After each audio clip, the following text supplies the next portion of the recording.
علیہ وسلم. تو بات دور نکل گئی. میں بات سمیٹتے ہوئے کیا عرض کر رہا تھا؟ سیدہ کائنات کا دوپٹہ اتنا پھٹ گیا ایک دن استعمال کے قابل نہ رہا. تو مولا علی نے وہ دوپٹہ دیکھا تو کہنے لگے سیدہ آپ کا دوپٹہ اتنا پھٹ گیا ہے کہ یہ پہننے کے قابل نہیں ہے. لیکن یہ بات بھی بڑی ہے، اتنا دوپٹہ پھٹنے کے بعد بھی سیدہ نے مولا علی کو نہیں کہا کہ مجھے دوپٹہ لا کر دو. مولا کائنات کہتے ہیں فاطمہ جیسی عورت قیامت تک پیدا نہیں ہو سکتی، کیونکہ اس نے پوری زندگی مجھ سے کوئی فرمائش ہی نہیں کی، پوری زندگی مجھ سے کوئی کچھ نہیں مانگا. مولا علی کہتے ہیں پوری زندگی مجھ سے کچھ نہیں مانگا، کبھی فرمائش نہیں کی، اس لیے کہ فاطمہ مانگنے والی کا نام ہے ہی نہیں، فاطمہ تو دینے والی کا نام ہے. اس لیے کہ ہمارے مسلک میں یہ ہے، ہمارے مسلک میں یہ ہے کہ جب سیدوں کو شجروں سے نہ پہچانا جا سکے، شجرے خلط ملت ہو جائیں اور ہر کوئی صاحب شجرہ بننے لگے، تو صوفیہ کہتے ہیں جب سیدوں کو شجروں سے نہ پہچانا جا سکے تو دو چیزوں سے انہیں پہچاننا، یا تو ان کی سخاوت سے پہچاننا یا تو ان کی معافی کی عادت سے ان کو پہچاننا. ارے جب سید اتنا دیتا ہے تو سیدہ کے دینے کی شان کا عالم کیا ہوگا. آؤ در زہرا پر پھیلائے ہوئے دامن، آؤ در زہرا پر پھیلائے ہوئے دامن، نسل ہے کریموں کی لجپال گھرانہ ہے. نعرہ تکبیر، نعرہ رسالت، ذکر سیدہ کائنات. ارے جس کے بیٹے اتنا دیتے ہیں کہ لوگ لے لے کر کہتے ہیں خواجہ ہند وہ دربار ہے آلات. نینوا والو، یہ کتنے نمبر کا بیٹا ہے سیدہ کا؟ کتنے نمبر کا بیٹا ہے؟ سیدہ فاطمہ الزہرا، ان کے بیٹے امام حسین، ان کے بیٹے امام زین العابدین، ان کے بیٹے امام محمد باقر، ان کے بیٹے امام محمد جعفر الصادق، ان کے بیٹے امام موسیٰ کاظم، ان کے بیٹے سید محمد ادریس، ان کے بیٹے سید ابراہیم، ان کے بیٹے سید عبدالعزیز، اور ان کے بیٹے سید عبدالعزیز کے سید نجم الدین، ان کے بیٹے سید غیاث الدین، اور ان کے بیٹے سیدنا معین الدین غریب نواز. جب اتنے بعد کا بیٹا اتنا سخی ہے تو اس کی اوپر کی دادی کتنی سخی ہوگی. آؤ در زہرا پر پھیلائے ہوئے دامن، نسل ہے کریموں کی لجپال گھرانہ ہے. اور بھیک مجھ کو بے طلب دیا، تو بڑی سخی ہے فاطمہ. زمانے میں جو کچھ خیرات بٹ رہی ہے وہ سیدہ کی چکی چل رہی ہے تو خیرات بٹ رہی ہے. سبحان اللہ، سبحان اللہ. فرماتے مولا کبھی فرمائش نہیں کی سیدہ نے، کچھ فرمائش کبھی فرمائش. آج تو عورتوں کا حال یہ ہو گیا ہر شادی پہ نیا ڈریس چاہیے.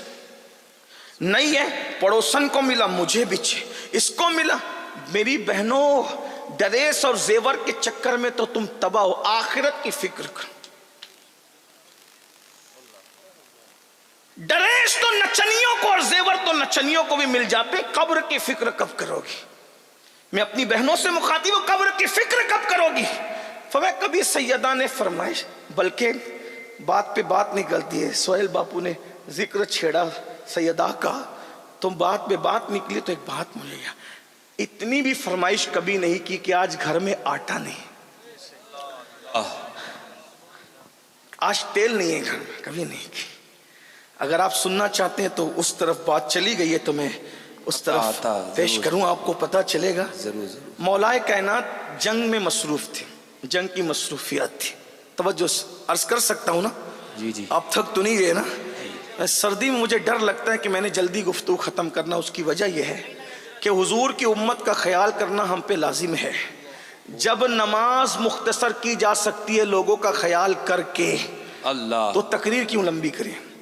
موسم اچھا ہوتا ہے تو پھر ہم بھی کھلتے ہیں، لیکن ٹھنڈی کا موسم ہے، بوڑھے بچے سبھی ہیں. بہرحال چلیں بات اب میں اینڈ کی طرف لے جاتے ہوئے کروں. مولا علی جنگ کے ماحول میں ہیں، جنگ کی مصروفیت ہے، اور جنگ کی مصروفیت میں اتنے بیزی ہو گئے ہیں. ظاہر سی بات ہے جنگ کی مصروفیت کوئی معمولی تو نہیں ہوتی نا، جنگ کی مصروفیت اور پھر مولا علی جنگجو آدمی، بہادر آدمی، ایسا بہادر کہ میرے آقا نے کہا لا فتح الا علی، سبحان لا اللہ، سیف الا ذوالفقار. سبحان علی کی اللہ. طرح بہادر کوئی جوان نہیں ہے اور ذوالفقار کی طرح کوئی تلوار نہیں. بے شک بے جس شک. کی تلوار کی نبی جائے وہ سبحان اللہ تعریف کرے، اور جس کی بہادری کی پھر وہ بہادر تو پھر اتنے بہادر تھے مولا مشکل کشا، اتنے بہادر کہ اللہ اکبر. مولا مشکل کشا کا حال یہ کہ اگر کسی کے پیر پر پیر رکھ دے ہٹا نہیں سکتا بندہ. اللہ، بڑے بہادر تھے، بڑی بہادری تھی، اللہ نے بہت بہادری تھی.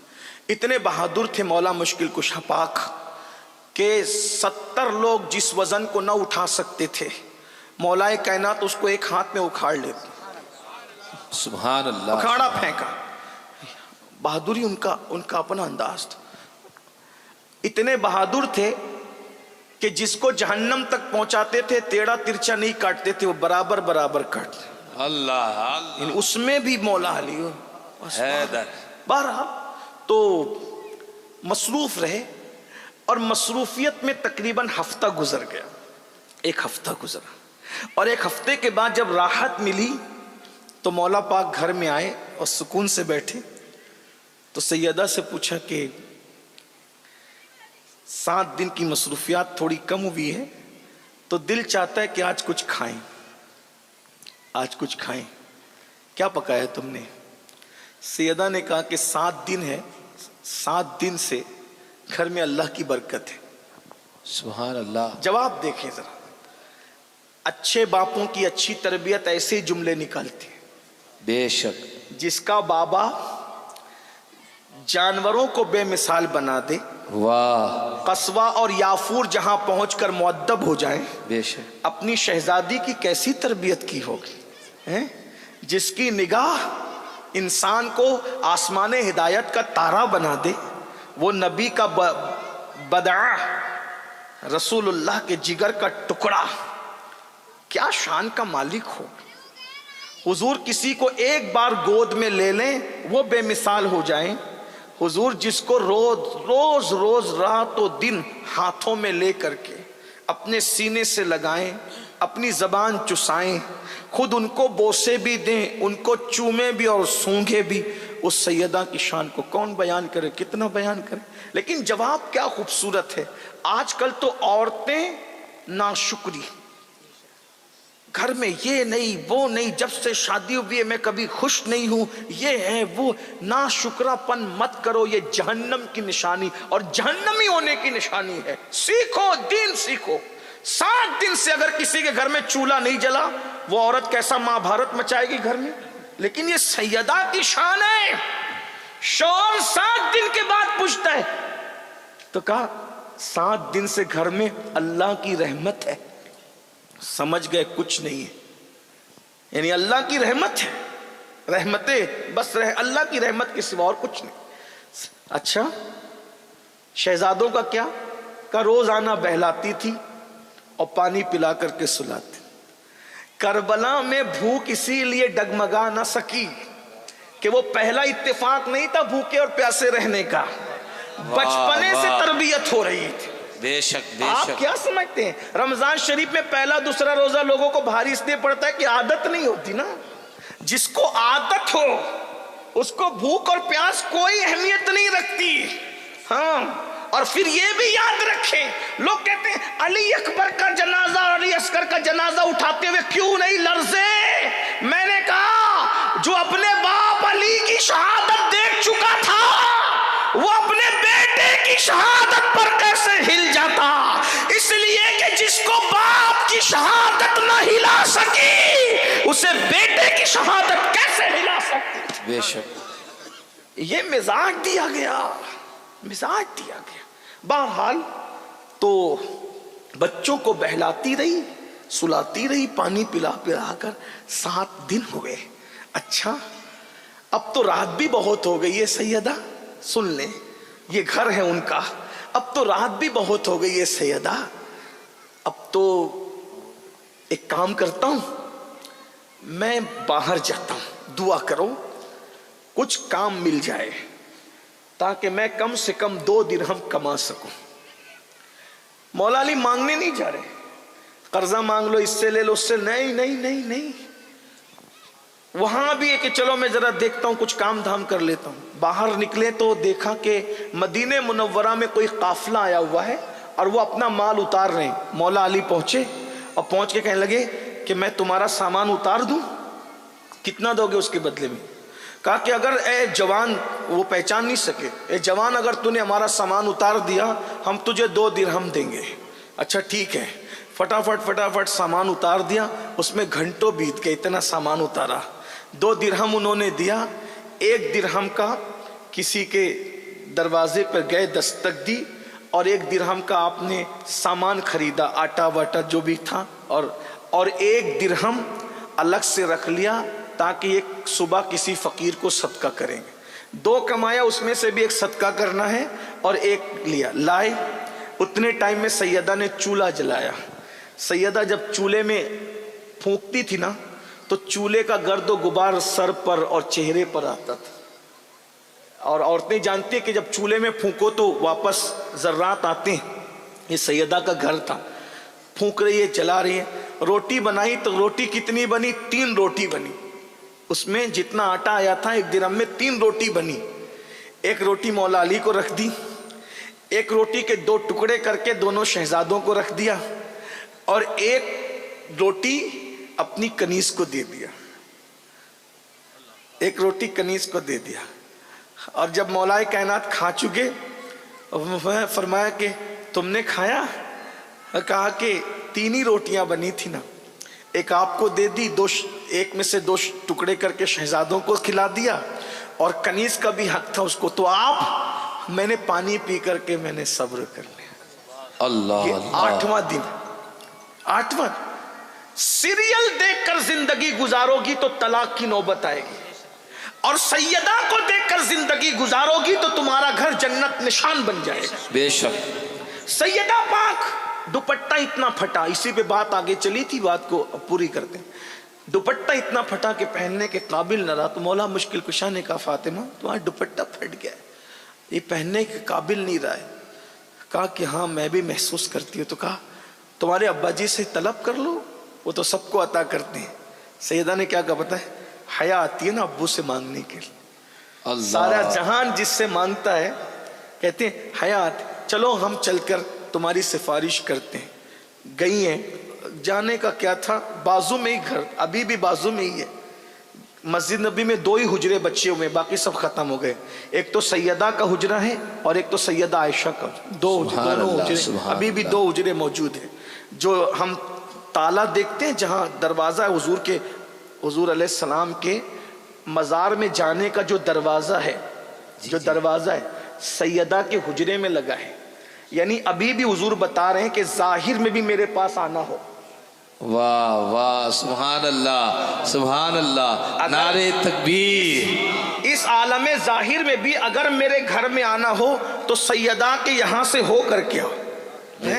یعنی اب بھی کوئی منکر، گستاخ رسول، بدعتی، کیسا ہی سڑے ہوئے عقیدے والا، اگر حکومت سے اجازت لے کر حضور کے حجرے تک جانا چاہیں تو حضور کے حجرے تک جانے کے لیے دروازے سیدہ سے گزرنا اس کے لیے ضروری ہے۔ یعنی بتایا جا رہا ہے ارے جب ظاہر میں سیدہ کے در کے بغیر میرے گھر میں نہیں آ سکتا تو حقیقت میں آل رسول کا دامن چھوڑ کر رسول تک کیسے پہنچ سکتا ہے؟ اسی لیے تو سرکار نظمی نے بھی کہا تھا ملتا ہے مصطفیٰ کا در آل رسول کے طفیل۔ غور کریں، سیدہ پھر سیدہ ہے، سیدہ پھر سیدہ ہے۔ حضور کے پاس آئے، آنے کے بعد مولا نے کہا آقا فاطمۃ الزہرا کا دوپٹہ اتنا پھٹ گیا ہے کہ پہننے کے قابل نہیں۔ آقا نے فرمایا ابھی، حضور کا انداز دیکھ، ابھی بدر و احد کے یتیموں کا حق دینا باقی ہے، میں اپنی بیٹی کو کچھ کیسے دے دوں؟ البتہ اس وقت میں فاطمۃ الزہرا کو، چونکہ بظاہر اس وقت میرے پاس کچھ نہیں ہے، میرے پاس اونٹ کا چمڑا پڑا ہوا ہے، اس لیے میں کہتا ہوں کہ یہ اونٹ کا چمڑا لے جاؤ اور اسی چمڑے پر فاطمہ کے دوپٹے میں پیون لگا لو۔ 16 ٹکڑے کپڑے کے تھے اور 17واں پیون اونٹ کے چمڑے کا تھا، اور وہ اونٹ کا چمڑے کا جو پیون تھا وہ بالکل سر پہ آتا تھا۔ جب وہ پیون لگا کر کے اوڑا ہے دوپٹہ، حضور آ گئے۔ بہرحال باپ تو پھر باپ ہی ہوتا ہے۔ واہ، باپ کتنا بھی سخت دل ہو، بیٹی سے پیار کرتا ہے، اولاد سے پیار کرتا ہے۔ جس کا بابا رحمت للعالمین ہو، ساری کائنات کے لیے، سارے عالمین کے جو رحمت بنا کر بھیجا، وہ بیٹی پہ کتنا مہربان ہوگا۔ جس نے دوسروں کی بیٹیوں کی عزت بتائی اور بچائی ہو، وہ اپنی شہزادی پہ کتنے مہربان ہو۔ جب بیٹی کے سر پہ دوپٹہ دیکھا کہ دوپٹے میں 17واں پیون چمڑے کا ہے، اونٹ کے چمڑے کا، آنکھ میں ٹپ ٹپ آنسو آ گئے اور رو پڑے۔ حضور کو دیکھ کر کے مولا علی بھی روئے، مولا علی کو دیکھ کے سیدہ بھی روئی۔ تو سرکار نے ہمیں رونا نہیں، کیا تم اس بات پہ خوش نہیں ہو؟ کیا تم اس بات پہ خوش نہیں ہو کہ دنیا والوں کے لیے دنیا کی نعمتیں ہیں اور محمد اور آل محمد کے لیے جنت کی نعمتیں ہیں؟ سبحان اللہ۔ میں اپنی بہنوں سے کہنا، آج جو زنا بڑھ رہا ہے، زنا اور بدکاری، بے پردگی، اس میں مہن کردار ادا کر رہی ہے۔ عورتیں پردے میں رہیں اور مرد اپنی نگاہوں پہ کنٹرول کریں۔ تو پہلی وجہ وہ کفن چور بیان کرتا ہے کہ میں نے دیکھا کہ قبر میں جو منہ پھرا ہوا ہے سور اور بندر کی طرح ہے، اس کی پہلی وجہ تھی یا تو وہ شراب پیتا تھا یا تو زنا کرتا۔ پھر اس کے بعد اس نے کہا کہ میرا جی نہ بھرا، ڈرا تو تھا لیکن میں نے سوچا چلو بھئی کچھ کمانا تو ہے، تو دوسری قبر کھودی۔ جب میں نے دوسری قبر کھودی تو میں نے دوسری قبر میں ایک اور بھیانک منظر دیکھا کہ میت سور کی طرح ہے اور جہنم کی زنجیروں میں جکڑی ہوئی ہے۔ تو میں نے پوچھا، میں تو وہاں حال یہ تھا کہ اس سے بھیانک منظر، سور کی شکل میت کی، اور وہ بھی زنجیروں کے اندر، جہنم کی آگ کی توق اور اس کی زنجیروں میں جکڑا ہوا ہے۔ تو جب میں بھاگنے لگا تو غیب سے آواز آئی، سنتا جا، یہ بھی 2 گناہ کرتا تھا۔ ایک تو یہ جھوٹی قسمیں کھاتا تھا اور یہ حرام روزی کماتا تھا، اس لیے اس کا یہ حال کیا۔ جھوٹی قسم، جھوٹی قسم۔ آج لوگ گناہ نہیں سمجھتے۔ اللہ پاک ارشاد فرماتا ہے حدیث قدسی میں، میرے نام کو قسموں کا نشانہ نہ بناؤ، جو میرے نام کی جھوٹی قسم کھاتا ہے میں اس کی 7 نسلوں کو برباد کر دیتا ہوں اور ان پہ لعنت کرتا ہوں۔ آج قسم کوئی معنی نہیں رکھتی لوگوں کے لیے، جھوٹی قسم۔ تو میں یہ جھوٹی قسم کھاتا تھا، اور یوں بھی سچی قسم بھی مت کھایا کرو جب تک جان، عزت اور مال پہ بننا ہے، مت کھاؤ قسمیں، کیونکہ جو بات بات پہ قسم کھائے اللہ اس کی روزی میں گھٹوتی لاتا ہے، اس کی روزی کو گھٹا دیتا ہے۔ آج لوگ چھوٹی چھوٹی بات پہ قسمیں کھاتے ہیں، اور پھر دوسرا گناہ حرام کما۔ آج حرام، سود، جوا، شراب کے دھندے، جوے کے دھندے، نشے بیچنے کے دھندے مسلمانوں میں بہت عام ہو رہے۔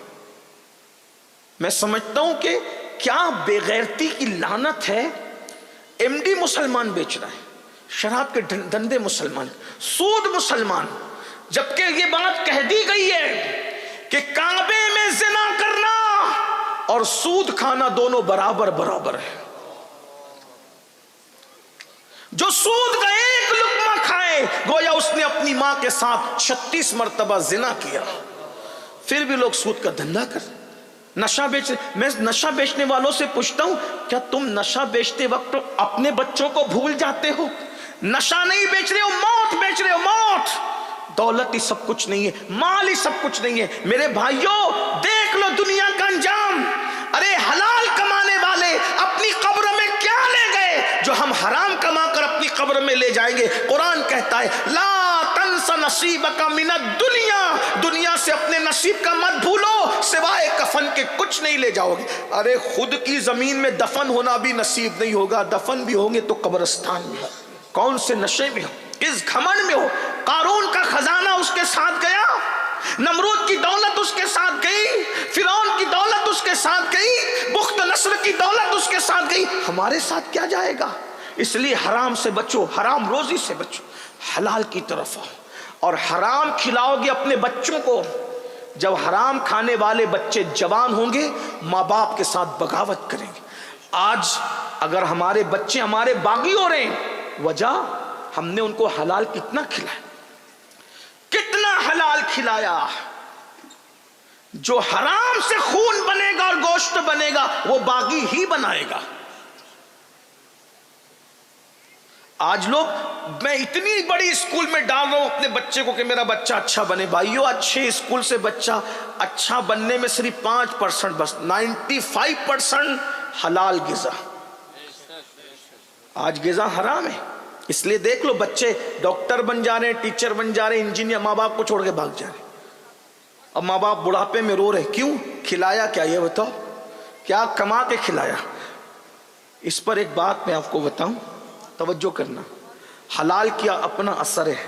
ایک بزرگ تھے، نام نہیں لوں گا اب ان کا، نام لوں کیونکہ جب کوئی عبرت کی بات بیان کرنی ہوتی تو میں بزرگوں کا نام نہیں لیتا، بہت بڑے بزرگ تھے، بہت بڑے بزرگ۔ ان کا شمار غوث پاک کے اور غریب نواز کے بھی پیروں میں ہوتا ہے، پیروں کے پیروں میں ہوتا ہے۔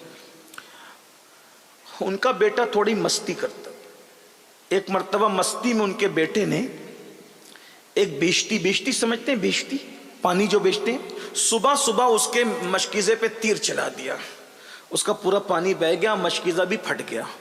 غریب آدمی کے لیے مشکیزہ بہت بڑی چیز تھی، پانی پورا گر گیا، مشکیزہ پھٹ گیا۔ وہ روتے ہوئے حضرت کے پاس آیا، حضرت پورے بصرہ میں آپ کا نام ہے، شان ہے، عزت ہے، مقام ہے، بلندی ہے، یہ آپ کے بچے نے میرا مشکیزہ پھاڑ ڈالا۔ آپ نے فوراً پیسے دیے، خادم کو مشکیزہ منگایا نیا، پرانا مشکیزہ بھی درست کروایا، دونوں مشکیزے دیے، حلوہ منگایا، حلوہ کھلایا، کہا بیٹا جاؤ۔ اس نے کہا پرانا بھی درست کر کے دے دیا، نیا بھی دے دیا، حلوہ کیوں؟ کہا حلوہ جو ہے نا وہ ٹوٹے ہوئے دل کو راحت بخشتا ہے، اس لیے میں نے حلوہ کی طرح، میرے بچے نے تیر چلایا، مشکیزہ پھٹا تو تیرا دل تو ٹوٹا ہوگا نا، اس لیے جو وہ میں نے دل کو راحت دینے کے لیے حلوہ کھلایا، جو پرانا بھی لے جا، نیا بھی لے جا، جا اللہ تجھے برکت دے۔ اب بچے کو کچھ نہیں کہا بزرگ نے، یاد ہم تو بچے شرارت کرتے تو انہی کو پیٹتے رہتے، ان کو پیٹنے والوں کبھی اپنے آپ کو بھی پیٹو، کبھی اپنی قسمت کو، اپنی تقدیر پہ بھی غور کرو نا، اپنی کرتوت پر بھی غور کرو۔ بچے کو کچھ نہیں کہا، گھر میں آئے، بیوی کو کہا، فرما بردار بیوی بتاؤ جب یہ تمہارے پیٹ میں تھا تو تم نے کیا کیا کھایا تھا، لقمہ تمہارا کیسا تھا، یہ بتاؤ۔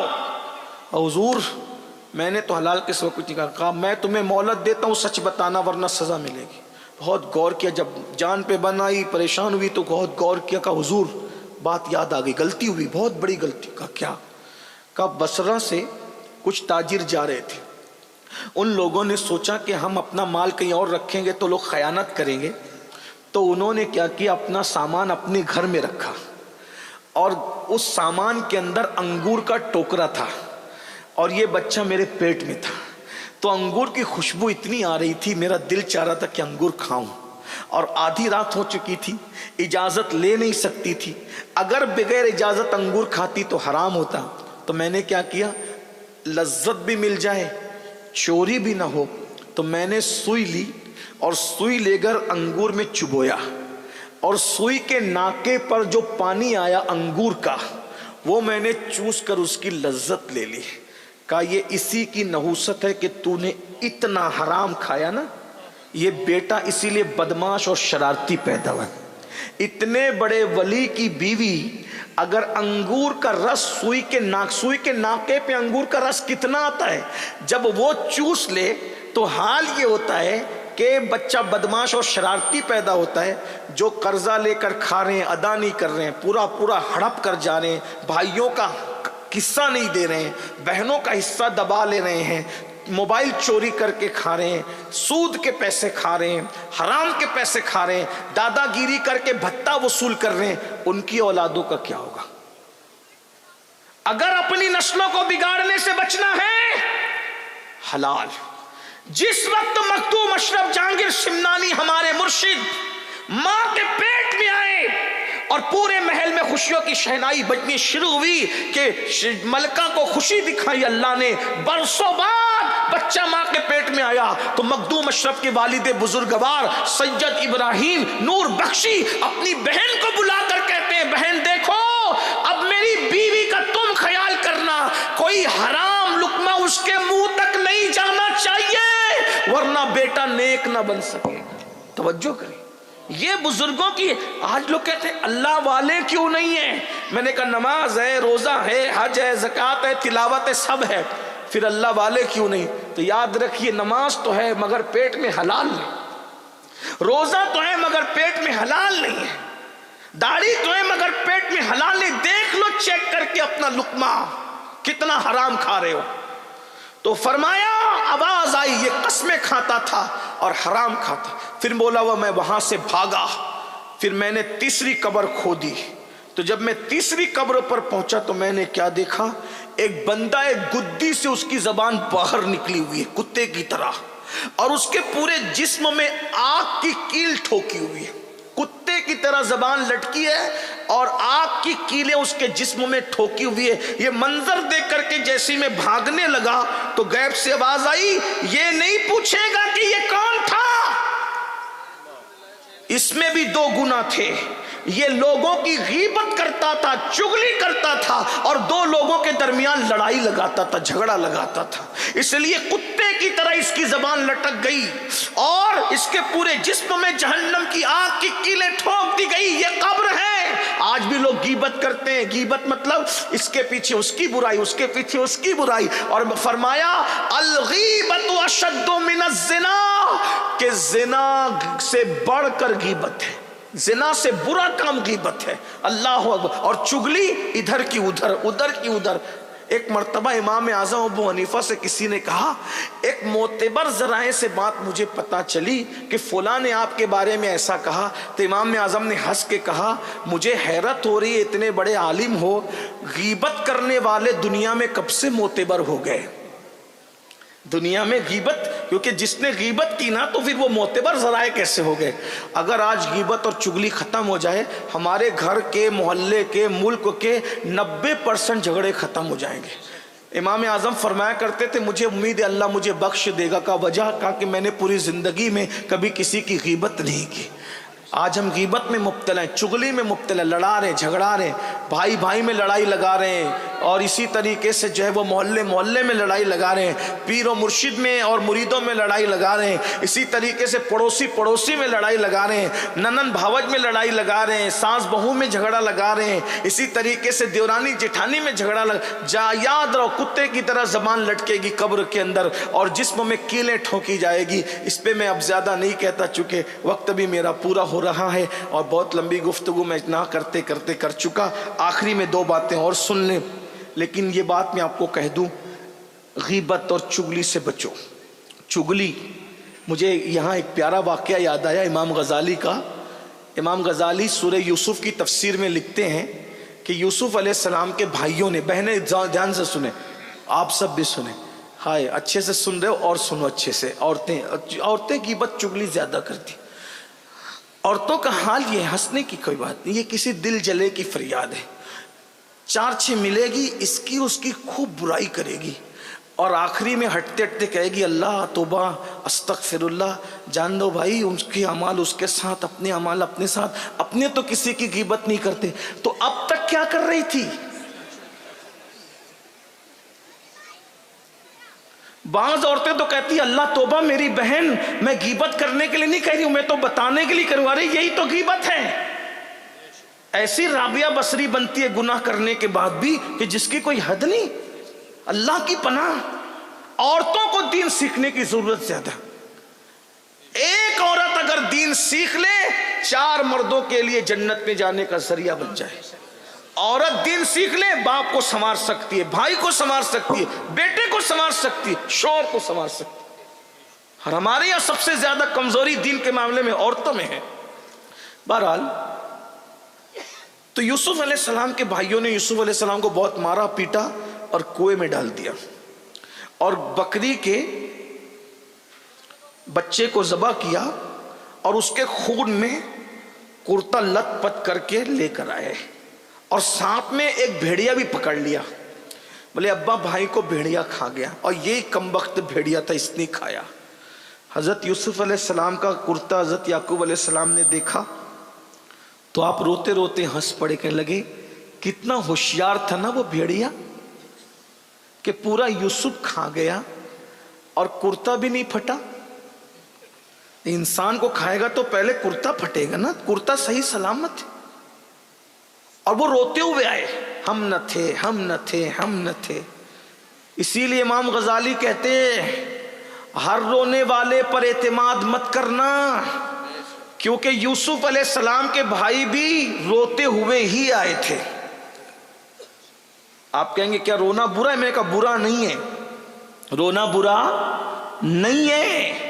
رو یعقوب بھی رہے تھے اور رو بھائی بھی رہے تھے, دونوں کے رونے میں کیا فرق تھا؟ یعقوب کو محبت یوسف رلا رہی تھی اور بھائیوں کو رونا نہیں آ رہا تھا, وہ رونے کی ایکٹنگ کر رہے تھے. تو محرم میں بھی دو لوگ روتے ہیں, ایک طبقہ رونے کی ایکٹنگ کرتا ہے اور ایک طبقہ محبت حسین میں روتا ہے. تو محبت حسین میں رونا عبادت ہے, لیکن ہم نہ تھے, ہم نہ تھے کی ایکٹنگ کرنا یہ خیانت ہے. ایک بات یاد رکھنا, اس لیے ہر ایک کے رونے پر پگھلنے کی ضرورت نہیں ہے. بھائی آئے تھے روتے ہوئے. بہرحال تو حضرت یعقوب علیہ السلام نے کہا بھیڑیا کھا گیا, ہاں یہ بھیڑیا ہے, دیکھو یہ اسی نے کھایا. آپ نے روتے ہوئے کہا او بھیڑیے, میرے اتنے خوبصورت لال کو تو کیسے کھا گیا؟ تو بھیڑیے نے, حضرت یعقوب پیغمبر تھے, نبی تھے نا, ان سے بات کی, اللہ کے نبی میں بھیڑیا ضرور ہوں, لیکن میں نے آپ کے بیٹے یوسف کو نہیں کھایا کیونکہ مجھے معلوم ہے وہ اللہ کا نبی ہے, اور اللہ کے نبی کو کھانا جانوروں پر حرام ہے. جانور اللہ کے نبی کو نہیں کھا سکتا, مٹی اللہ کے نبی کو نہیں کھا سکتی, جانور اللہ کے نبی کو نقصان نہیں پہنچا سکتے. تو اس لیے وہ تو نبی ہے, صدیق ہے, میں کیسے کھا سکتا ہوں؟ میں نے نہیں کھایا. کہا پھر کیا ہوا؟ کہا جو ہوا میری آنکھوں کے سامنے, میں نے سب دیکھا. کہا بتا کیا ہوا؟ میں نہیں بتاؤں گا. بھائی لوگ تو نہیں سن رہے تھے نا یہ سب بات, کیونکہ نبی تھے یعقوب علیہ السلام. حضرت امام غزالی لکھتے ہیں یعقوب علیہ السلام نے کہا جب تیری آنکھ کے سامنے ہوتا کیوں بتاتا نہیں ہے؟ کہا اس لیے نہیں بتاتا کہ یہ چگلی ہو جائے گی, اور چگلی اللہ کو پسند نہیں ہے. میں بھیڑیا ضرور ہوں مگر چگل خور نہیں ہوں. اللہ کو اس بھیڑیا کی ادا اتنی پسند آئی کہ اللہ رب العزت نے یونس علیہ السلام کی مچھلی کو جنت میں داخل کرنا ہے, اصحاب کہف کے کتے کو جنت میں داخل کرنا ہے, تو ساتھ ساتھ حضرت یوسف علیہ السلام کے اس بھیڑیے کو بھی جنت میں داخل کرنا ہے, کیونکہ اس نے غیبت نہیں کی. اگر بھیڑیا چگلی سے بچ جائے تو اللہ بھیڑیے کو جنت عطا کرے, اگر مومن چگلی سے بچ جائے تو اللہ اس کو جنت کیوں نہ عطا فرمائے. چگلی سے بچ نہیں کرنا, کسی کی ادھر کی بات ادھر نہیں کرنا, بہت خراب بات ہے, بہت بری بات ہے. 90% جھگڑے گھر کے ختم ہو جائیں گے. چھوٹے چھوٹے بچوں کو بھی بتاؤ کہ چگلی نہیں کرنا. چوتھی بات کہ جب وہ کہتا ہے کہ میں چوتھی قبر پہ پہنچا تو میں نے دیکھا ایک سنسنی خیز منظر تھا کہ مردے کو آگ میں الٹ پلٹ کر رہے تھے فرشتے. اس کو سمجھانے کے لیے بتاؤں کیسے؟ جیسے مرغی تندوری بھونتے ہیں تو کیسے اس کو پلٹتے ہیں, سمجھانے کے لیے کہہ رہا ہوں, یہ ہنسنے کی کوئی بات نہیں. تو ایسے اس کو مردے کو آگ میں وہ تپا رہے, جہنم کی آگ میں الٹ پلٹ کر رہے تھے, اور اس کو آگ کے گوزوں سے مار رہے تھے. مجھ پر اتنی دہشت طاری ہوئی کہ میں برداشت نہ کر سکا, اور میں قبرستان سے نکل کر کے بھاگا تو غیب سے آواز آئی, سن لے یہ وہ کمبخت ہے جو نماز نہیں پڑھتا, اسی لیے اس کو قبر میں آگ پہ, جہنم کی آگ پہ. آپ تو سوچ رہے ادھر کہ مست مزے سے قبر میں سو رہے, مست مزے سے نہیں. اللہ کے رسول علیہ السلام فرماتے ہیں جب بے نمازی مرتا ہے تو اس کی قبر میں اللہ تبارک و تعالیٰ ایک گنجا سانپ مسلط کرتا ہے جس کا نام شجاع الاقرع ہے, اور وہ اس کے جو ناخن ہے وہ لوہے کے, اور وہ جس کو ایک بار ڈسے 1000 سال تک کے اس کے اندر زہر گھومتا رہے, اور اس کی ہڈی ٹکڑے ٹکڑے ہو جائے. شجاع الاقرع. اور جب کوئی بے نمازی ہوتا ہے تو وہ اس کو ایک بار نہیں ڈستا, فجر نہیں پڑی تھی تو ظہر تک,